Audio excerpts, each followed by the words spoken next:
Bom dia a todos, bom dia aos nossos convidados e à nossa audiência para mais um webinar das Innovation Talks. Como sabem, esta é uma iniciativa promovida pela ANI, que consiste num conjunto de conversas informais sobre ciência e inovação. O webinar de hoje tem como tema os materiais sustentáveis do futuro para três setores estratégicos para Portugal: o setor da ferrovia, o setor automóvel e o setor espacial. Pré-Covid, o setor dos transportes tinha cerca de 25 mil empresas em Portugal e era responsável por um volume de negócios de cerca de 23 mil milhões de euros, segundo dados do INE.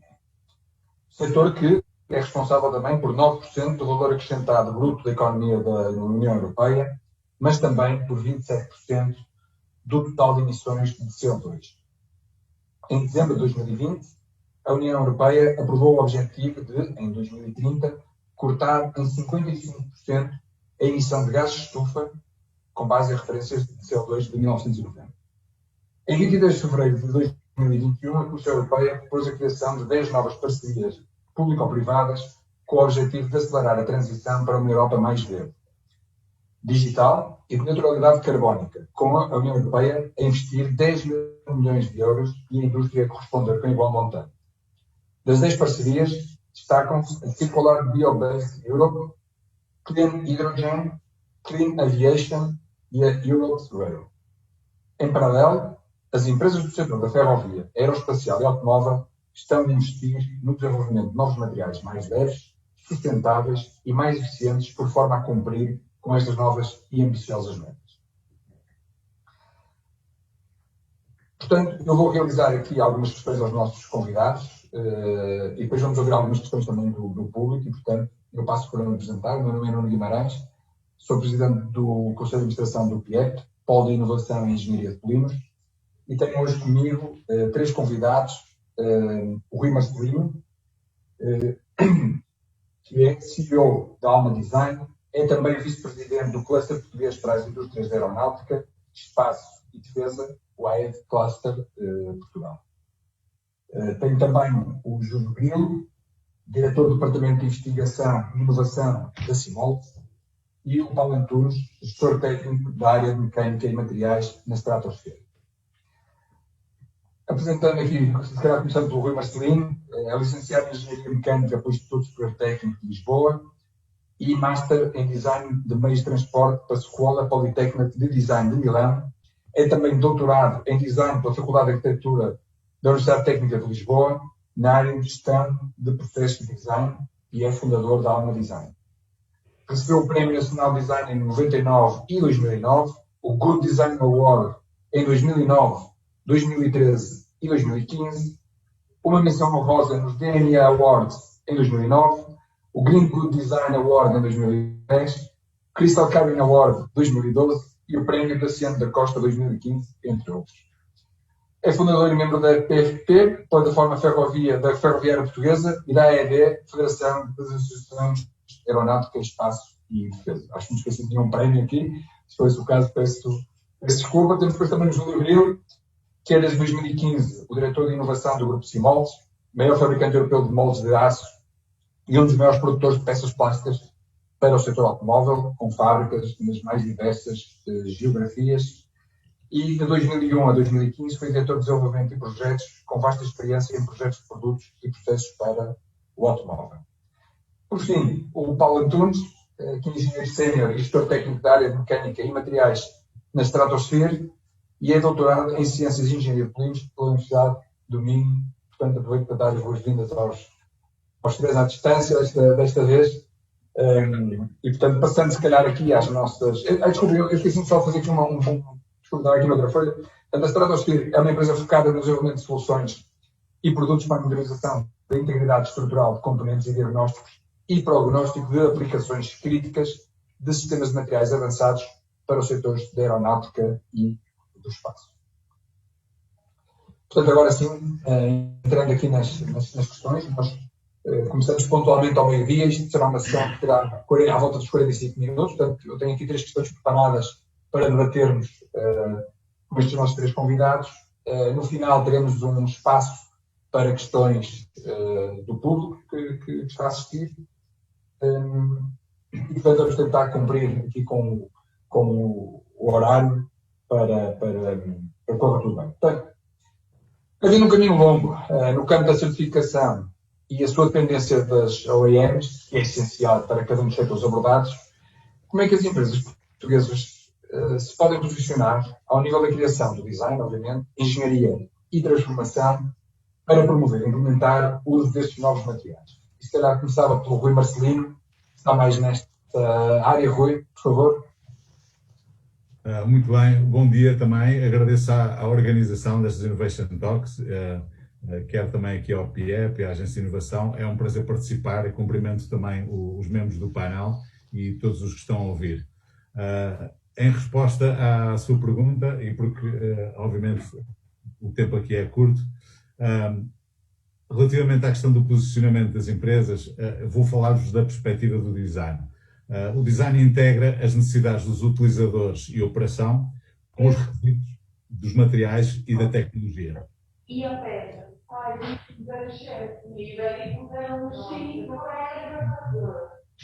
Uma voz por trás. Para este posicionamento, eu acho que é fundamental que as considerações sobre materiais e processos aconteçam desde o primeiro momento do projeto.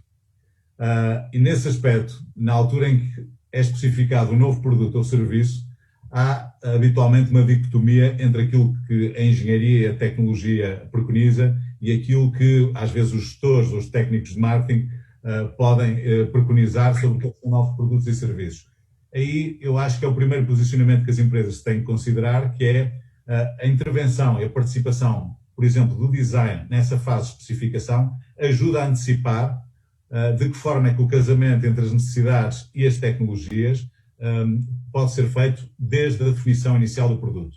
E as decisões que fazemos no primeiro momento em que especificamos o novo produto e serviço que estamos a querer desenvolver têm consequências dramáticas relativamente às fases seguintes. Portanto, o primeiro ponto nesse posicionamento é uma participação da engenharia, da parte comercial, mas também do design desde o primeiro momento.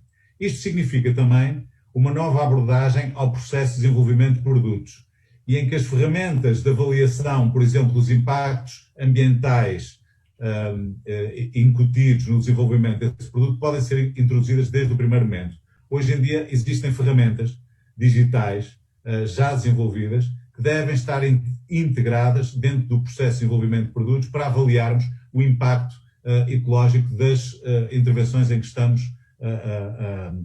a atuar. Por fim, ou aliás, por outro lado, a integração de novos materiais e de novos processos não se aplica de hoje para amanhã. Às vezes, em projetos em que tivemos desenvolvidos, foram criados novos processos e materiais e só 4 ou 5 anos depois é que esses novos processos e materiais foram implementados em veículos de transporte específicos. Isto leva tempo de certificação. Mas se as empresas querem realmente inovar, há aqui um investimento de médio e longo prazo que começa pelo investimento em inovação e desenvolvimento. E nesse aspecto, aqui, institutos, academia e todos os stakeholders podem participar em conjunto com as empresas desde o primeiro momento em projetos colaborativos, onde aqui, já que estamos também com a participação da Agência de Inovação, estes projetos podem ser alavancados de formas diferentes. Deixar-vos só uma nota. Enquanto tivemos durante 10 anos a trabalhar em muitos projetos em que as empresas querem projetos com materiais novos para daqui a 6 meses, essa inovação nunca aconteceu. Quando pensamos que queremos os implementar e queremos realmente inovar, essa inovação tem que vir muito mais cedo e, portanto, os projetos de inovação têm que começar muito antes. Última nota, em termos de posicionamento das empresas, é tudo uma questão cultural, que tem de partir das direções das próprias empresas para evitar o facilitismo do sempre fizemos isto desta maneira, com estes materiais e com estes processos. E cultura, como dizia o Peter Drucker, a cultura come a estratégia ao pequeno almoço, como vocês sabem. Por fim, comunicação. Um posicionamento sustentável de uma empresa deve também ser comunicado interna e externamente, porque isso cada vez é mais exigido. E nesse aspecto o design pode dar também um bom contributo. Ok, Paulo. Olá, bom dia a todos. Desde já queria agradecer o convite em meu nome pessoal e em nome da empresa, da Stratosphere. Muito obrigado pelo convite, Dani, e também ao IEP. Eu focaria aqui, se calhar, quatro pontos que acho importante nesta temática dos biomateriais. Nós, se calhar, vamos falar mais um bocadinho mais de biocompósitos, que são materiais que têm uma matriz, por assim dizer, polimérica, de origem natural ou de origem fóssil, não renovável, e depois fibras naturais ou outros tipos de materiais naturais. Mas, de qualquer forma, são materiais bastante interessantes, com um comportamento ligeiramente diferente daquilo que nós estamos habituados aos materiais tipo convencionais. E aqui já começaria com o primeiro ponto. Realmente a nossa indústria tem uma capacidade de especialização no desenho e projeto com este tipo de materiais, seja biocompósitos ou biomateriais. Portanto, tendo esta capacidade interna nacional de nos especializarmos nesta área, temos realmente ter grande vantagem, porque estes materiais estão agora na guerra, como se costuma dizer, porque há realmente uma maior consciência ambiental por parte dos consumidores. Portanto, tendo esta capacidade interna é bastante importante, dependendo destas especificidades destes materiais. Também a nível de processamento, portanto, nós temos a nossa indústria de processamento de materiais termoflásticos é conhecida, e estes materiais trazem algumas, não direi problemas, mas alguns desafios que têm que ser bem explorados e bem vencidos. Existem aqui algumas especificidades que têm que ser controladas e também aqui a nossa especialização neste processamento deste tipo de materiais, a nível de desenvolvimento de maquinaria, desenvolvimento de otimização dos processos produtivos, poderá também ter uma grande vantagem para a indústria nacional. Eu falo, por exemplo, nos programas que poderá estar associado a estes biocompostos, normalmente, nos programas associados à hidratação térmica, alguma elevada infospicicidade, portanto, a absorção de umidade que tem de alguma forma ser depois contrabalançada e considerado um processo produtivo. Caminhando mais, no terceiro ponto, mais para o meu lado da especialização a nível de modulação mais numérica, é também a nível de desenvolvimento e investigação, na nossa academia, também nas nossas empresas, ter a capacidade de modular estes materiais e prever melhor o seu comportamento. Normalmente os modelos estão direcionados para os materiais convencionais que nós conhecemos, seja materiais compósitos reforçados com fibras de carbono, fibras de vidro, portanto, em que as propriedades são melhor conhecidas quando comparadas com estes materiais. Portanto, caminhando no sentido de ter modelos dedicados, modelos de previsão de comportamento mecânico ou termomecânico a este tipo de materiais, pode trazer também uma grande vantagem a nível de desenho. No final, e o José Marcelino também já comentou isto, era uma nota que eu tinha aqui também, está aqui um bocadinho o paradigma que nós temos engenheiros de desenhar parte de assistência mecânica, parte de assistência térmica, não é PSI, mas também entrar aqui já com estudos de LCA, estudos de ciclo de vida, desenhar, já tendo em conta a pegada ambiental, e o produto que nós estamos a conceber vai ter depois na sua utilização futura. Eu diria aqui, em grosso modo, estes 4 pontos poderão ser importantes para a nossa indústria se afirmar com potencial, ou com bastante potencial na área da modulação e do processamento deste tipo de materiais. Júlio. Muito bom dia a todos, saudava ao público, saudava também a ANI, o PIEP, e agradecer o convite para participar neste evento.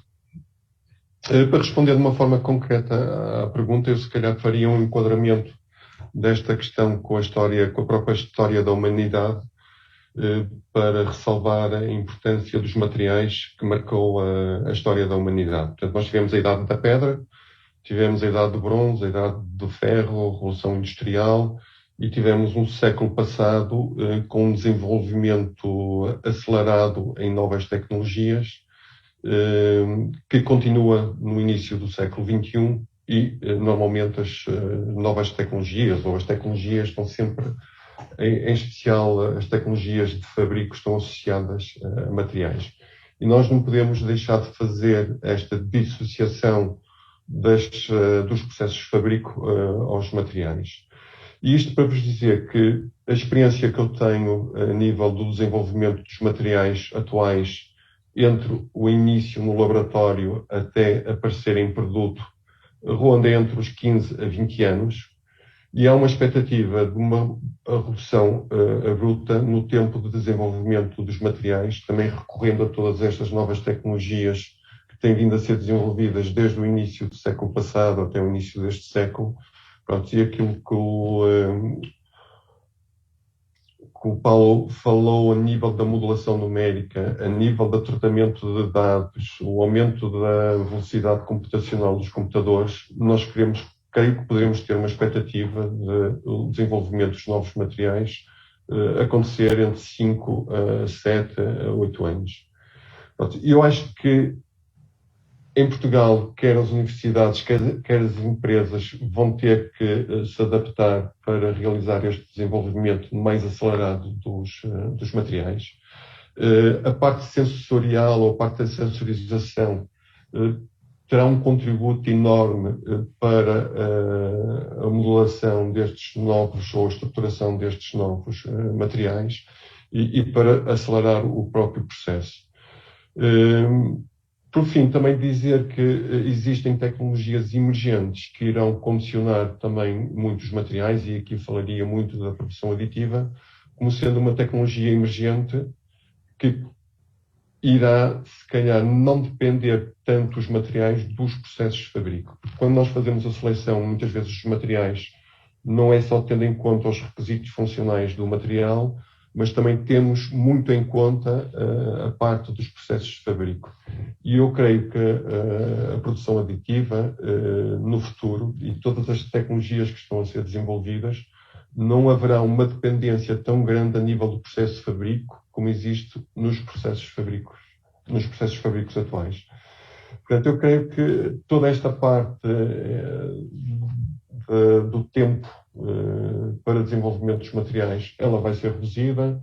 As novas ferramentas de digitalização computacionais irão permitir acelerar este desenvolvimento e será também importante que todo este conhecimento seja realizado nas universidades para poder formar depois os engenheiros que no futuro, da mesma forma que desenham produtos, vão ter que também desenhar eventualmente materiais. O próprio engenheiro de produto ou o próprio projetista, além do produto, também, se calhar, terá que desenhar o material. Portanto, haverá uma receita, quase como uma receita para os materiais do futuro. Na ferrovia, no automóvel, na área aeroespacial, isto são setores que ouvimos falar da necessidade de materiais que proporcionam leveza, fiabilidade, reciclabilidade e uso eficiente de recursos. E a minha questão era que soluções serão importantes de desenvolver ou que tendências de materiais devem ser destacadas para o futuro. Se calhar aqui começava pelo Paulo Antunes. E ao bocado, Paulo, só ouvi-se um bocadinho mal por causa do auricular que não estava a ouvir bem. Ok. Melhor agora? Melhor. Ok. Portanto, eu focaria talvez 4 ou 5 pontos nesta questão. Como eu disse há pouco, existe uma grande consciência ambiental por parte do consumidor. As pessoas também têm algum cuidado com o automóvel que compram, com a viagem que fazem. Portanto, já existe uma consciência ambiental que a indústria terá e os engenheiros têm de acompanhar. Portanto, há uma necessidade de caminhar progressivamente para um impacto nulo de soluções biocompostas, por exemplo, soluções de engenharia. Nós falamos sempre em reciclabilidade, biodegradabilidade, no limite melhor da compostagem daquilo que nós produzimos, para eliminar ou para toda a nossa pegada, diminuir a nossa pegada ecológica. Portanto, estes são três pontos: reciclabilidade, biodegradabilidade e compostagem, que são bastante importantes também para o desenho e para o desenvolvimento de biomateriais e biocompostos. Portanto, isso tem que estar bem ciente. Obviamente, o caminho até chegar aqui não vai ser um caminho fácil, não é? Portanto, tem que haver aqui um pragmatismo em tentar aplicar este tipo de materiais. Portanto, por exemplo, soluções híbridas, em que nós tenhamos, imaginar, uma matriz reforçada com fibra de linho, por exemplo, e essa matriz seja composta de um biopolietileno, também vindo de uma fonte renovável, em mistura com um polietileno vindo de uma fonte não renovável. Portanto, isto pode acontecer para nós termos uma boa resistência mecânica, para nós conseguirmos cumprir as especificações, para depois, no futuro, com a experiência que se vai adquirindo, com a utilização de formulações que vai ser feita, depois aplicar na totalidade o potencial destes biomateriais ou biocompostos na indústria. Também é bastante importante, numa fase inicial, embora estes materiais já sejam aplicados, principalmente até mais na indústria automóvel, que é do meu conhecimento, definir também outros campos de aplicação prioritários, ou seja, ter a necessidade de definir campos, seja, vamos imaginar, por até alguma imposição, entre aspas, governamental, campos onde estes materiais, per si, podem ser realmente competitivos, comparativamente com as soluções convencionais. O que vai levar que realmente as pessoas também, quando adquirem os produtos, percebem que eles vão funcionar bem, percebem que não vão ter problemas, funcionam tão bem quanto os outros materiais ditos convencionais. Portanto, aqui também se ganha uma grande vantagem e vence um bocadinho da desconfiança que o próprio consumidor pode ter, vamos imaginar, um material biodegradável ou até compostável no seu automóvel. Portanto, existe aqui realmente uma linha a percorrer, mas pode ser bastante interessante quando existem alguns campos de aplicação bastante definidos e a indústria trabalha para esses campos mais em concreto. Alguns problemas que obviamente têm que ser vencidos também. As formulações têm que ser continuamente otimizadas. Portanto, estou convencido que isso vai acontecer porque vai haver uma maior procura por parte da indústria deste tipo de materiais. Portanto, os fabricantes terão a tendência de otimizar também estas formulações. Quando digo formulações das matrizes ou dos polímeros, mas também diminuir, que é um dos problemas que existe.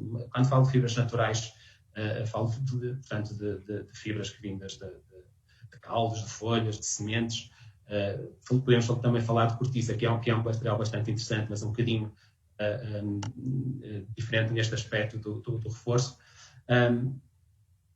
que é a grande variabilidade que este tipo de fibras tem.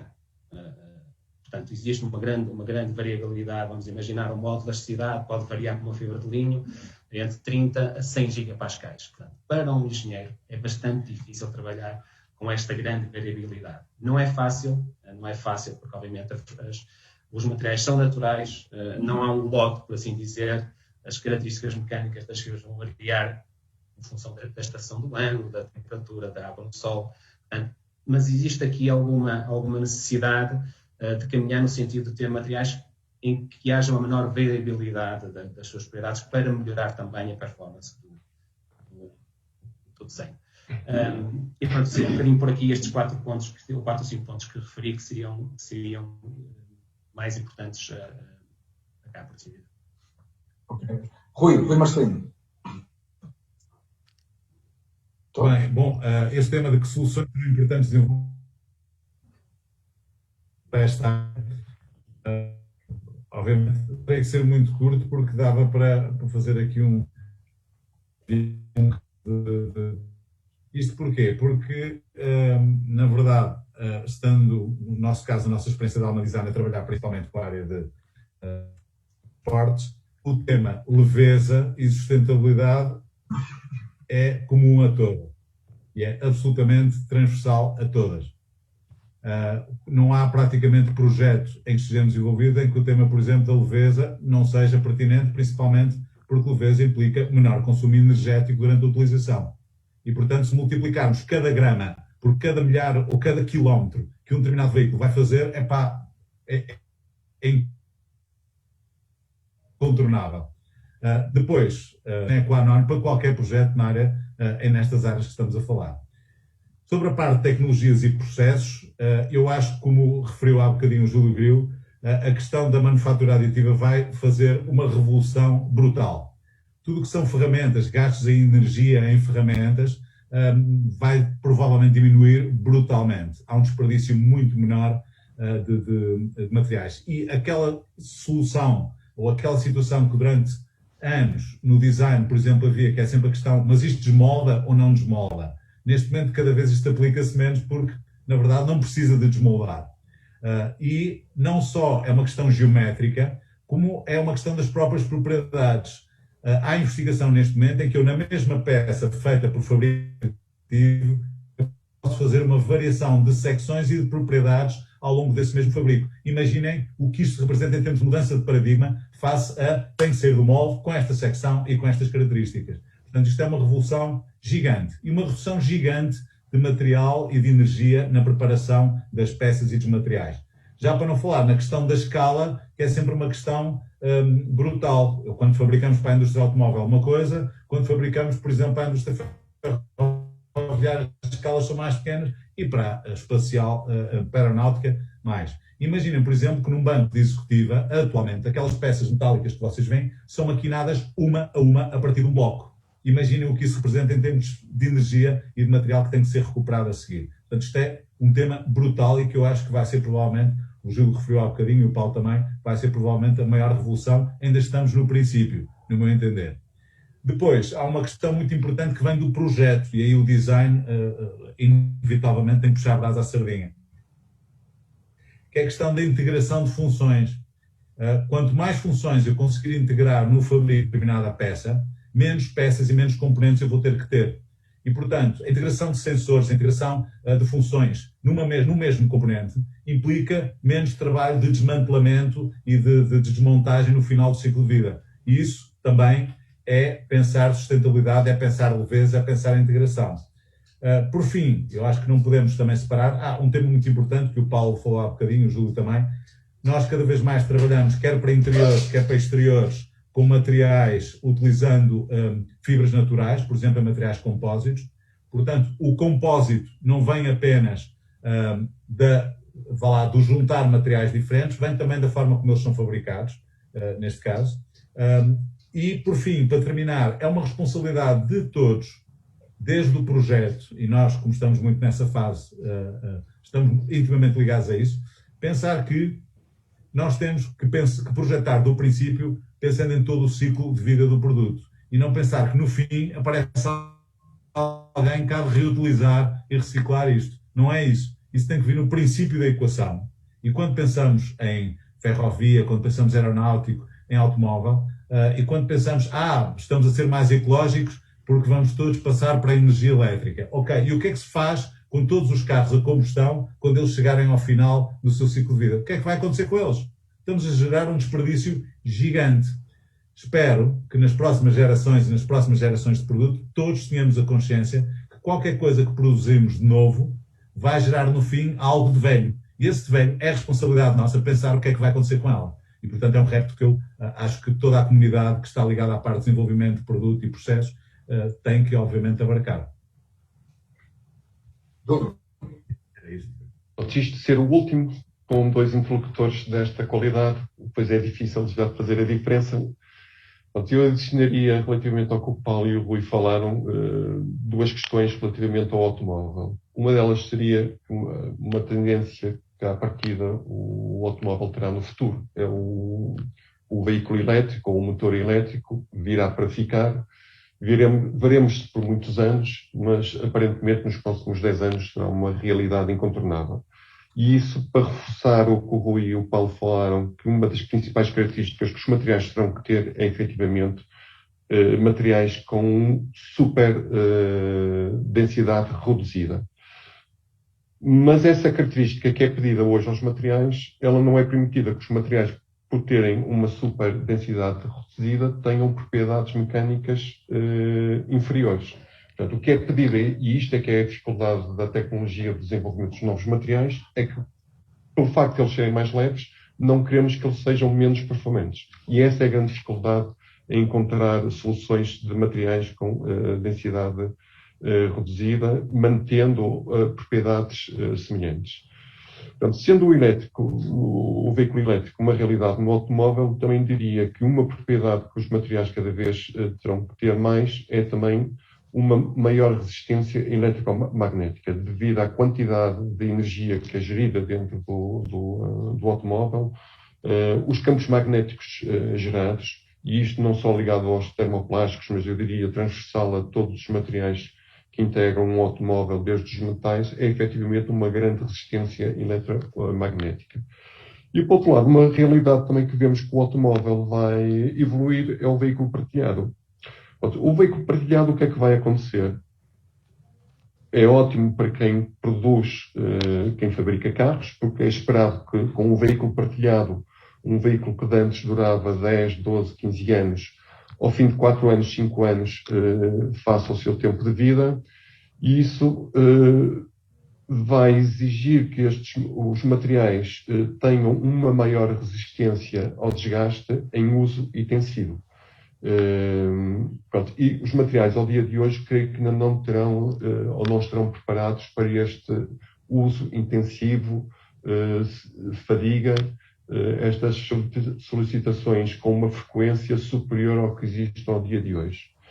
E por último, só referi que também acredito que os materiais híbridos, de duas formas, sobre a forma de materiais virgens e materiais reciclados, serão uma solução cada vez mais procurada no automóvel e em outros setores de atividade, e por outro lado também os materiais híbridos de origem fóssil, com fibras naturais ou com materiais de origem natural, também que terão uma tendência muito natural de crescimento nestes setores de atividade.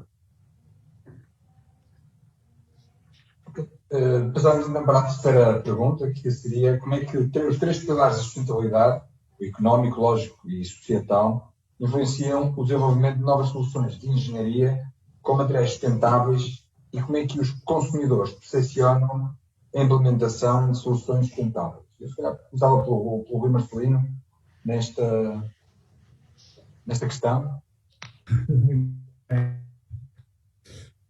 Muito obrigado também pela bom, é difícil os pilares, mas até porque eu acho que estamos conectados. E obviamente, do design que sendo transversal e holístico, focando, como eu disse, por um lado, no que são as necessidades da sociedade e, por outro lado, no que é que a tecnologia pode ajudar para fazer isso. Portanto, isto, no fundo, tudo interessa, como eu costumo dizer. Ao nível ecológico e económico, como já referi antes, nós temos que olhar para todo o ciclo de vida dos produtos e, como falamos há bocadinho, projetar para reduzir a utilização de materiais, número de peças, consumo de energia, desmontagem, reciclagem, ciclo de vida, fim de vida, etc. E acho que nunca, como agora, o termo menos é mais foi tão importante. Já se falou nisto no passado, mas vai muito mais para além da filosofia, isto é o mais, como eu dizia, mais filosoficamente sustentável possível, que é quanto menos, melhor. Isto é válido para o design, é válido para a engenharia, é válido para tudo o resto. Ao nível societal, e repare, tem uma vantagem até ao nível económico, porque na verdade o menos é de facto mais. E o valor é uma outra coisa. Ao nível societal, procuramos, e aqui há uma componente que é um bocadinho, eu diria, para lá ou beyond daquilo que estamos a falar, procuramos que as soluções para este tipo de produtos e serviços, nomeadamente na área dos transportes, possam ser fornecidos por empresas e desenvolvidos por empresas próximas de nós. Este tema é muito pertinente neste momento, não é? Porque isto ajuda a alavancar o ecossistema que nos rodeia, a indústria nacional, e os próprios custos logísticos e de transporte são muito mais baixos. Além de outros tipos de dependências que eu não me vou alongar e que não vou, obviamente, discorrer aqui durante esta apresentação. Que é, se conseguirmos puxar o desenvolvimento deste tipo de novas soluções, novos materiais, novos processos, para os ecossistemas que nos rodeiam, estamos também a ser mais sustentáveis. Quer económica, quer ambientalmente. Por fim, também passa penso que o Carlos Júlio falou nisso também passa de mudar o modelo da posse para a utilização. E este mudar da posse para a utilização continuará com certeza a haver o ownership. Isto não se muda com o estalar de dedos, como falamos há bocadinho, culturalmente, mas esta mudança de paradigma vai conduzir também a uma redução muito grande daquilo que falamos antes, do desperdício e da produção desnecessária. Uma última nota relativamente a estes três pilares. Não basta só gerarmos soluções e gerarmos soluções mais sustentáveis e mais económicas. É necessário mostrar e criar esta cultura. É necessário privilegiar esta cultura e que as pessoas assimilem, não, por ser assim é melhor. Eu acho que na nossa sociedade isto ainda não está totalmente incutido. E que esse caminho tem que ser feito em conjunto. Não é feito pelas empresas isoladamente, nem pelos institutos isoladamente. Mais uma vez, deixa-me dizer, o design pode fazer um bocadinho de cola neste aspecto.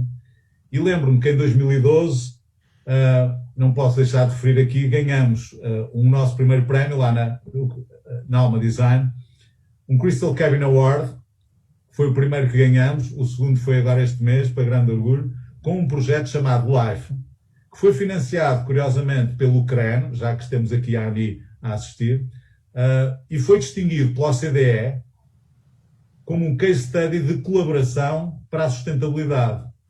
Eu não acredito em inovação sem colaboração.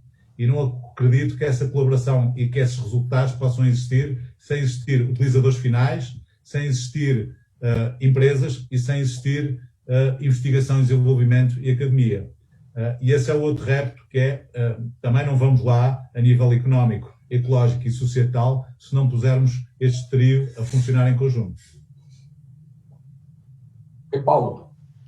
Sim, eu diria que, do meu ponto de vista, há aqui dois pilares que a economia é sempre presente, não é?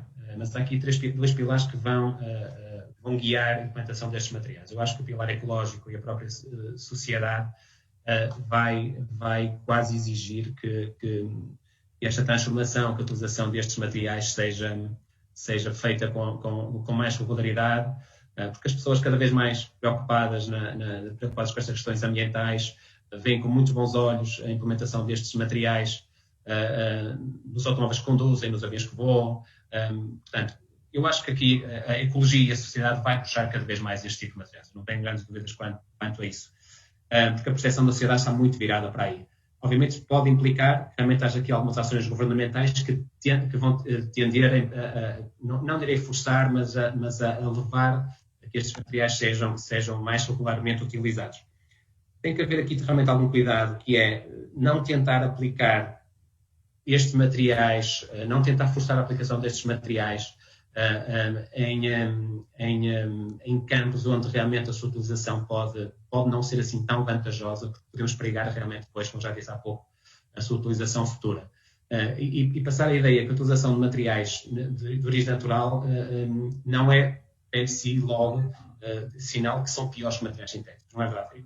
Não é mesmo verdade. Eu vou dar só um caso mais em concreto de uma apresentação que fiz na Agência Espacial Europeia, de um projeto que tinha desenvolvido em colaboração com o PIEP, com o ISQ e com a Cortiça Marine Core Composites, em que eu já tinha a ideia que realmente a cortiça era um material bastante utilizado pela indústria aeroespacial, mas lá fiquei realmente bastante impressionado com a forma como os especialistas, naquele caso, uma conferência relacionada com Thermal Protection Systems, portanto, materiais de proteção térmica de reentrada atmosférica, por assim dizer, porque eles realmente consideravam a cortiça quase como material de referência. Okay? E uma pessoa olhando, realmente, tendo em Portugal esta capacidade produtiva, neste caso da cortiça, de outros materiais, uma pessoa começa a pensar realmente um produto natural, per si já pode ser bastante interessante. Não tem que ser pior do que o material sintético. Isso não é verdade. Neste caso, por exemplo, da cortiça em especial, foi um caso que realmente me marcou bastante, porque não estava à espera realmente daquele impacto que o material tinha nos especialistas de materiais de proteção térmica. Deixou bastante agradável. Também, por outro lado, temos de ter algum cuidado aqui, também porque não podemos ir com muita cedo ao pó, como costuma dizer, não é? Portanto, estes materiais naturais vêm de algum sítio, têm que ser cultivados, tem que ser algum cuidado com a forma como vamos cultivar linho, milho, soja, que são materiais que são necessários tanto aos polímeros como depois ao reforço estrutural através das fibras. E há algum ponto que também que tem algum cuidado quando falamos dele, que é a possível existência de competição entre a indústria transformadora e a indústria alimentar. Okay? Portanto, nós podemos, no limite, duas indústrias estarem a competir pela mesma matéria-prima, pelo milho, pelo arroz, pela soja, portanto. E tem que haver aqui algum cuidado na forma como esta divisão se faz, porque, no limite, impactar depois no preço ao consumidor final, tanto industrial como para o consumo alimentar humano. Portanto, na globalidade, estes materiais no futuro, obviamente, e como já meus colegas disseram, vão ter o seu impacto, é notório e é evidente. A indústria vai caminhar no sentido da sua implementação, na tentativa sempre de reduzir sempre os custos ambientais que tão necessários são reduzir nesta altura. Mas, acima de tudo, sociedade e ecologia, estes dois pilares, acho que vão, numa fase inicial, puxar mais pela utilização destes materiais. Júlio, para fechar? Para fechar, só dizer que realmente também acredito que tudo isto aqui é um processo e este processo era essencial que o poder político também o tivesse percebido eventualmente mais cedo do que o fez. E essas opções ou essas legislação ou regulamentação criada pelo poder político, eu acho que está a fazer desplotar depois as várias vertentes da sociedade, desde as indústrias, as universidades, os centros tecnológicos, porque também é preciso aguardar algum tempo para que esta mudança de mentalidade relativamente à utilização e à gestão dos recursos naturais que o Paulo falou seja efetiva. Porque, efetivamente, a questão que nós temos é a gestão dos recursos naturais no futuro, como é que nós os vamos gerir de uma forma racional, atendendo a que nós vamos ter um crescimento demográfico bastante grande nos próximos anos. E esta gestão dos recursos naturais, entre os materiais naturais, as indústrias alimentares, as indústrias transformadoras, os materiais de origem fóssil, não há atualmente resposta para tudo, a não ser que nós temos que reduzir. Pronto. E aí entramos no processo que o Rui, creio que há bocadinho, abordou, que todo este processo começa pelo design. Pronto. E o design começa hoje a ter realmente uma perspectiva que tem que realizar um design minimalista.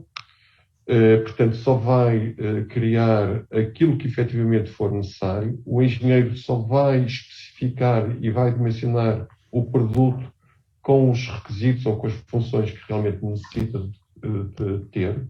O super ou sobredimensionamento não vai ser permitido no futuro. Portanto, também todas estas tecnologias de sensorização, do aumento da fiabilidade do comportamento das leis dos materiais, nos vai permitir a nós, engenheiros, eliminar o sobredimensionamento. Mas isto tudo para lhe dizer que, efetivamente, o grande desafio no futuro será a gestão de todos estes recursos naturais, que creio que vai acabar para os produtos terem uma etiqueta como têm hoje os produtos elétricos em termos de eficiência energética. São A mais. E eu creio que no futuro estes produtos, a nível de origem ambiental ou origem ecológica, também irão ser catalogados da mesma forma. Portanto, passarão a ter também uma etiqueta. Há hoje construtores automóveis, por exemplo, eu lembro da política de marketing da Volvo, que diz que em 2025 25% de materiais reciclados nos carros da Volvo. Pronto, e isto será uma imagem de marca, o marketing a nível da utilização, efetivamente, de materiais sustentáveis. Obrigado. Nós temos várias, estamos mais ou menos no timing, mas temos aqui várias questões do público que nos foi chegar através do Facebook. Algumas estão mais ou menos respondidas com as intervenções que foram, mas eu vou ler aqui duas ou três. A Aida Cunha pergunta, em termos ambientais, como vê o impacto desta aplicação de materiais multifuncionais e como poderá ser resolvido algo, por vezes, combate entre si os materiais funcionais versus os 3 R's, a reciclagem, recuperação e reutilização.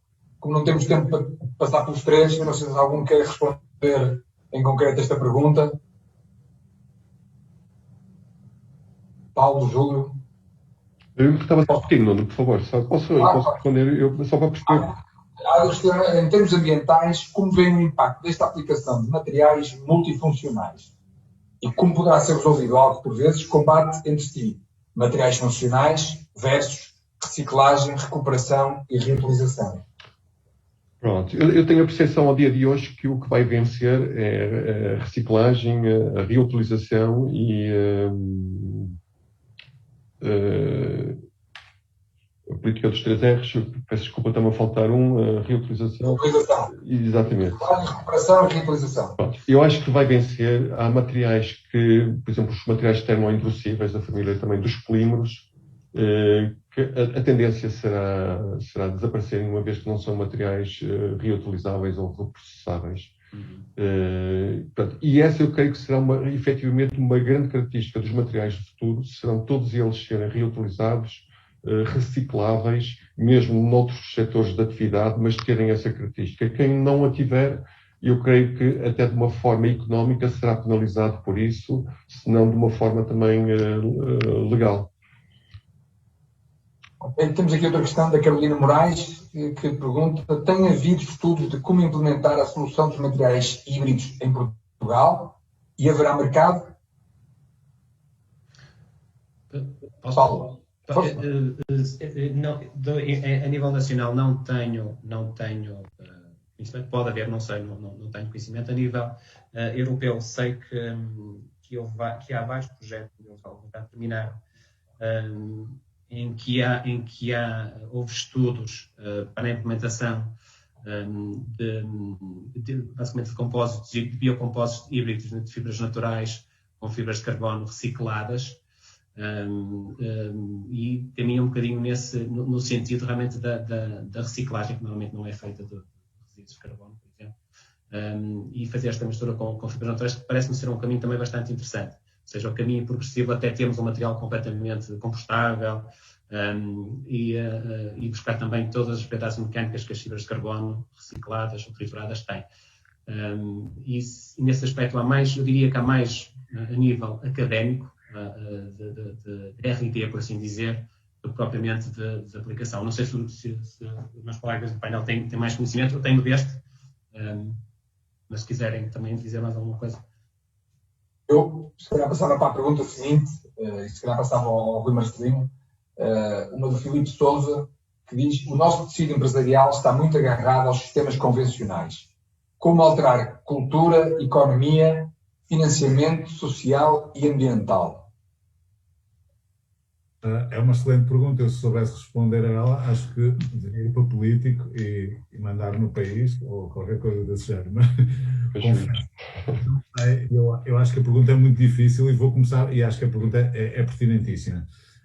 Eu há bocadinho lancei aquela laracha do Peter Drucker, porque acho que é talvez... eu só descobri um bocadinho tarde nos meus estudos, não me ensinaram na universidade, só no doutoramento, esta coisa de que, por mais estratégia que exista, se a cultura não acompanhar essa estratégia, a cultura vai comê-la ao pequeno almoço. Pronto, literalmente é o que ele diz. E, portanto, eu acho que isso é a parte, obviamente, mais difícil de mudar. Mas eu acho que a mentalização é simples, e é assim. Tenho para mim, como convicto das empresas que conheci até hoje, que estas mudanças, de facto, acontecem muitas vezes bottom-up, mas inevitavelmente top-down acontecem. E, portanto, se houver uma mensagem clara, por isso é que eu há bocadinho falava em cultura, em comunicar interna e externamente. Se houver uma mensagem clara de que a empresa tem esse desígnio como plano de ação e comunicá-lo internamente, mas também comunicá-lo na forma como vende os seus produtos, como dizia o Júlio há bocadinho, seja com o selo, seja com uma forma de comunicação agressiva sobre nós estamos a seguir esta pegada, isso ajuda a mudar a mentalidade. Já sabemos, cultura são coisas que mudam geracionalmente, mas podemos começar a fazer isso já, dentro das empresas, a partir da sua administração e transmitindo isso às suas equipas e à forma como vendem para fora, e a nível governamental, como já falaram aí bem, tenham paciência, eu sei que não é a melhor forma, mas se de facto a legislação condicionar, é evidente que as empresas também vão andar nesse sentido. Eu sei que não é a forma mais simples, é no fundo policiar, se quiserem, mas a verdade é que funciona. E estou-me a lembrar em coisas tão simples como, por exemplo, a inclusividade, não é? Que durante anos, na área dos transportes, se eu tivesse mobilidade reduzida e tivesse cadeira de rodas e quisesse andar num autocarro de turismo, não tinha como entrar dentro de um autocarro de turismo, pura e simplesmente, a não ser ao colo. Até que surge uma legislação que diz, por exemplo, em Inglaterra, é obrigatório que os autocarros tenham essa legislação, e a partir daí, por exemplo, neste caso, uma empresa nacional que todos conhecem, forneceu uma solução em que era possível que isso acontecesse e todos os autocarros passaram a ser feitos com aquela solução. Portanto, a legislação aqui tem um aspecto fundamental para mudar a cultura, para mudar a economia. Depois, internamente, a terceira e última coisa é esta questão de interiorizar nos processos de desenvolvimento de produto, onde é que eu posso começar desde o princípio a monitorizar o que é que eu posso fazer para melhorar lá à frente. E se fizermos isto desde a especificação, então é muito mais simples do que estar no fim a tentar corrigir o mal que já está feito. Portanto, são os 3 níveis, a nível de gestão empresarial e comunicação posterior, a nível político e a nível de processo de desenvolvimento de produtos e serviços. Obrigado. Nós vamos